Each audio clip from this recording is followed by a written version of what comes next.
Olivier Véran nous explique qu'il fait une reconversion professionnelle, une de plus. Médecin neurologue, maintenant il va tâter du fessier et du téton, en tout cas c'est ce que j'imagine. Mais le gars, il a encore sa carrière politique puisqu'il reste député LREM, mais il va bosser une journée par semaine dans une clinique des beaux quartiers parisiens.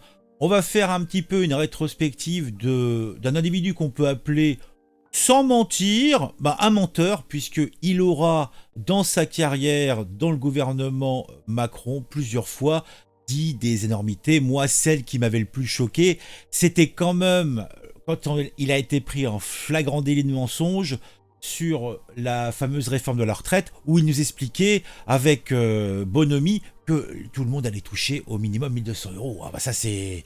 Oh ouais, non non.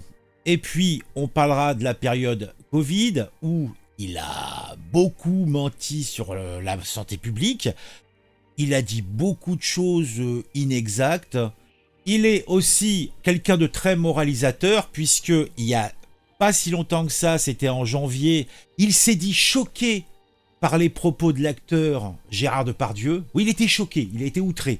Par contre, il n'est jamais outré de ce qu'il peut raconter. Il a eu des postes prestigieux dans le gouvernement Macron, je crois qu'il était même porte-parole, et il avait un autre portefeuille, je ne sais plus, ça voulait absolument rien dire.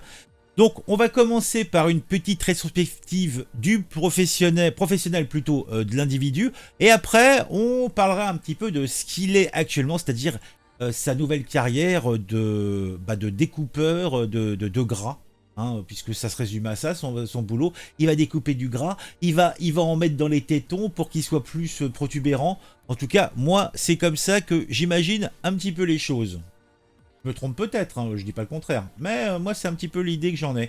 Que bon, l'homme, je crois que c'est un socialiste quand même de base, aime l'argent, même s'il s'en cache.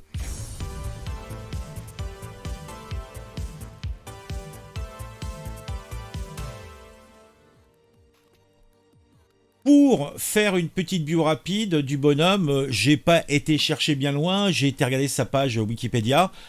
Et en synthèse, on peut dire que Olivier Véran est un homme politique français qui a occupé plusieurs postes importants au sein du gouvernement. Il est né en avril 80 à Saint-Martin-d'Hères en Isère. Il a effectué des études de médecine et s'est spécialisé en neurologie. Et oui, et il a exercé dans notre belle ville de Grenoble. Eh ben dis donc. En 2014, il a été élu conseiller municipal à Grenoble, toujours, et devient adjoint au maire chargé de la santé et de la lutte contre les discriminations.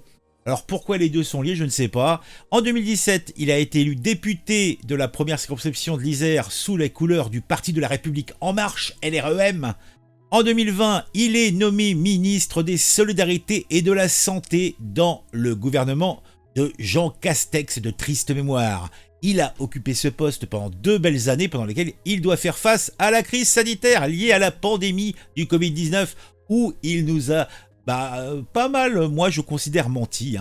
Il a aussi critiqué, ou plutôt il a, que là c'est dans ce sens-là qu'il faut le dire, il a surtout été vachement critiqué sur sa gestion de la crise, en particulier concernant la stratégie vaccinale et les mesures de restriction. Il a eu sa guerre personnelle contre Guy, comment il s'appelle le Marseillais là, donc en janvier 2022, il quitte le gouvernement et retrouve son siège de député à l'Assemblée nationale. Quelques mois plus tard, il annonce sa décision de devenir médecin esthétique à la clinique des Champs-Élysées à Paris, une reconversion qui suscite de nombreuses critiques de la part des professions médicales. Olivier Véran justifie son choix en expliquant que la neurologie a beaucoup évolué depuis qu'il a arrêté de la pratiquer et que le fait d'avoir été ministre compliquait psychologiquement la relation entre lui et les clients. Il affirme également ne pas savoir combien il gagnera pour sa journée hebdomadaire de travail à la clinique.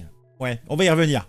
Cette décision intervient après que l'ancien ministre ait repris son mandat de député de l'Isère en janvier 2024. Il officiera donc 1 jour par semaine à la clinique en parallèle de son mandat politique. Eh ben dis donc.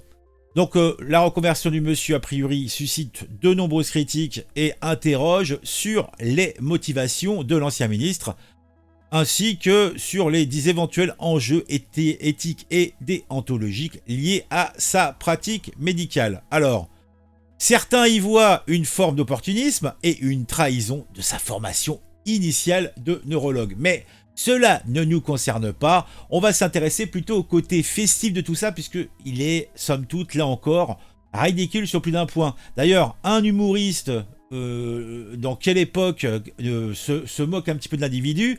Olivier Véran est passé de ministre de la Santé à plastiqueur de fion, ironise Philippe Carévière. Donc on va directement aller à la partie qui nous intéresse. Je crois que c'est ici. Voilà. Une nouvelle qui fait réagir Philippe Carévière. Olivier va donc passer de ministre de la Santé, qui voulait sauver l'hôpital public, à plastiqueur de fion. Donc il avait ironisé dans l'émission Quelle époque. Disons que c'est un peu revoir ses ambitions à la baisse, tu m'étonnes. Selon l'humoriste, la période du Covid-19 a été un tournant pour Olivier Véran parce que pendant des mois, il nous a demandé de porter des masques. Alors, quand on a pu les enlever, il s'est dit « Oh mon Dieu, que les gens sont moches, filez-moi un scalpel, une seringue, sinon je vais gerber. » Eh ouais, c'était vraiment la question qui pouvait se poser. Alors, on va aller sur un article du Point où on a quelques explications et quelques complémentaires concernant sa reconversion en tant que médecin esthétique. Alors, neurologue de formation, l'ancien ministre de la Santé intègre la clinique des Champs-Élysées comme médecin esthétique. Donc, et j'avais retenu quelques éléments importants. Il officiera, alors là c'était l'élément aussi, il officiera seulement un jour par semaine dans l'établissement en parallèle de son mandat de député de l'Isère qu'il a repris depuis le dernier remaniement en janvier 2024. Donc, et la question qui se pose, c'est combien il va toucher? C'est ça qui l'intéresse. Une alternance qu'il pratiquait déjà comme neurologue avant son entrée au gouvernement.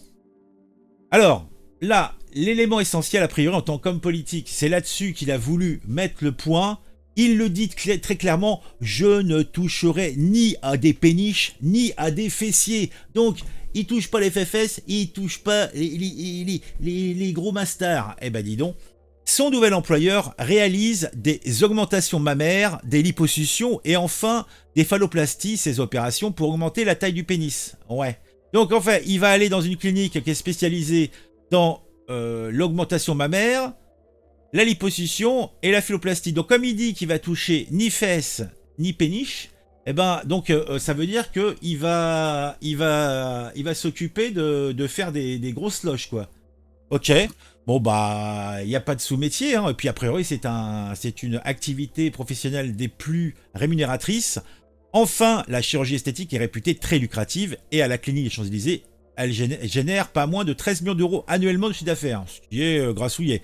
Olivier Véran affirme ne pas savoir combien il gagnera pour sa journée hebdomadaire de travail dans l'établissement. Mais je ne doute pas un instant que ce sera conséquent. Alors, pour finir, on va se regarder cette une petite vidéo qui nous explique un petit peu tout ça. Allez, regardons ensemble.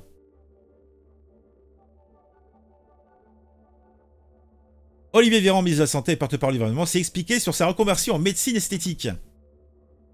Il officiera un jour par semaine au sein de la clinique des Champs-Élysées. Donc c'est pas... En fait, il se reconvertit pas dans le social. Hein. Un travail en parallèle de son mandat de député de l'Isère qu'il a repris depuis le remaniement de janvier 2024. Donc il doit sans doute payer sa nouvelle maison, je ne sais pas. Pour justifier son choix, Olivier Véran affirme que la neurologie a beaucoup évolué depuis qu'il ne la pratique plus. Ça, je veux bien le croire. Et avoir été ministre complique psychologiquement la relation entre les patients que l'on suit souvent sur la durée. Je peux mal le croire aussi. Autre argument, la chirurgie esthétique serait plus utile que l'on veut bien le croire. Ah oui. J'ai assisté à une cicatrice d'acné sévère traitée par radiofréquence, un abdomen affaissé chez une jeune maman traitée également par radiofréquence. Je doute que ça soit dans la clinique où il va bosser. Hein.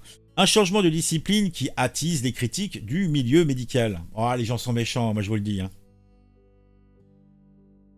La neurologie manque cruellement de praticiens et la chirurgie esthétique est très lucrative. Ça, regardez, on sent que c'est un homme de bien. Olivier Véran affirme ignorer le montant de son futur salaire à la clinique des Champs-Élysées. Eh ben dis donc. Moi j'ai aucun doute que ça soit très croustillant. Bon allez. Bon, ça m'a fait sourire, j'espère que vous aussi. On se retrouve très vite pour une nouvelle vidéo sur un sujet qui m'a intéressé et qui, j'espère, vous intéressera aussi. Mettez un j'aime, mettez un commentaire pour le référencement, pour le plaisir. À très très vite.